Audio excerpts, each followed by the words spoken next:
यांना मराठी माणसांनी धडा शिकवायची ही योग्य वेळ आहे. ह्यांना हे दाखवून द्यायला लागेल की तुम्ही म्हणजे मुंबई नाही, तुम्ही म्हणजे महाराष्ट्र नाही. इथे राहणारा मराठी माणूस म्हणजेच मुंबई आणि इथे राहणारा मराठी माणूस म्हणजेच महाराष्ट्र. आणि महाराष्ट्र आणि मुंबई यांना वेठीस कोणीही बाहेरचा भैया धरू शकत नाही. मराठी वाहन चालकांची अशी पण मागणी आहे की 1 मे पासून जी मराठी संवाद अनिवार्य केलं आहे त्याला मुदतवाढ मिळावी किंवा अगोदर माहिती द्यावी, पूर्वसूचना दिली असती तर आम्ही योग्य हा प्रकारे. कायदा 2012 पासून आहे. एवढे दिवस का झोपले होते?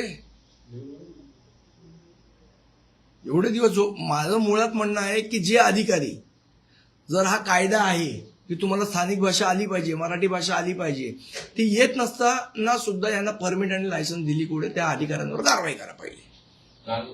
मग मुदतवाढ वगैरे नंतर बघू. पहिले यांना लायसन्स देणारे अधिकारी कोण आहेत, ह्यांच्यावर पहिले का कारवाई करत आहे? त्या कायद्यामध्ये पण असं अनिवार्य आहे की स्थानिक भाषा येणं गरजेचं आहे किंवा अनिवार्य असा क्लॉज आहे त्याच्यामध्ये. तेच मी म्हणतोय ना. मग ते असताना सुद्धा यांना भाषा येत नसताना सुद्धा यांना लायसन्स दिली कोणी, यांना परमिट दिली कोणी? त्या अधिकाऱ्यांवर कारवाई केली पाहिजे प्रताप सरनाईक साहेबांनी. भाईंदर म्हणजे काल एक राडा बघायला मिळाला होता. गुणरत्न सदावर्ते त्या ठिकाणी मराठी माणसांच्या समर्थनार्थ केले होते. तुम्हाला एक सांगू का, माझ्या आईने लहानपणी मला शिकवलंय की कुत्रा आपल्यावर मुंकला म्हणून आपण कुत्र्यावर मुंकायचं नसतं. परिवहन विभागाची बैठक झाली त्यामध्ये मराठी